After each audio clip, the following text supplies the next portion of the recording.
Yeah, look, at the beginning of the week, the players were a little bit disappointed in the result against City because we thought that we played really well for 60 minutes. We had the better chances.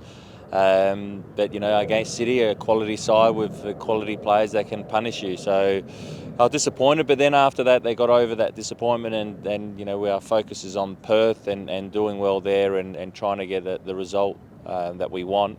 Because in football, you just never know, what can happen. We know that, MacArthur are playing Wellington and, we don't know how that's going to go, but we have to make sure that we're prepared for the Perth game. Look, it has been discussed, depending on the other result, if the goal difference is important. We know that it needs to be a lot of goals.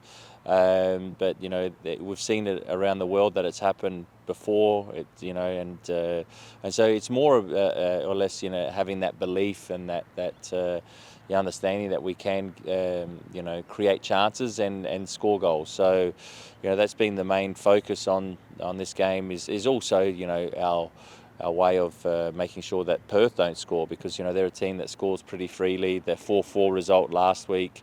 The week before they lost 4-1, but they still had some chances. So they're a good side going forward, and hopefully we can hurt them the other side.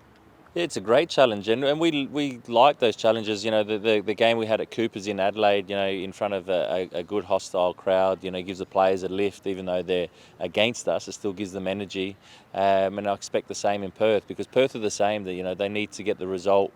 If the other result goes their way, that they got a pretty good chance of that they might qualify for the final. So that makes for an entertaining game and a pretty open game. And also, we've got players that have announced their retirement. We want to send them off in a positive way and a good way. If we don't make finals, this could be their last game of their career. So, it's important that we do that for them. And I'm sure that they'll give everything they've got as well. They've both had massive impacts, not only on our club but the A-League in general. And I know that Nikolai and Dia were so happy to win that championship last year that it meant so much to them because Nikolai hadn't won a championship before in his 17-year career, and I don't think Dia had won too many. He's won trophies but not championships, and in 23 seasons. So that's how hard it is. It's hard not only here in Australia, it's hard all around the world to win. And they were able to help us do that and also grow as a club. And, I know this season the performances haven't been as well as we would have liked, but that, it's still, we're growing and building as a club, and they've helped with that. And it's so important because if you get that base right, then, all of a sudden you can have more sustained success, and that's what we're trying to build. Yeah, it's great for Seb because, look, he's been through a lot. Not only in the last couple of seasons, but throughout his young career at the moment.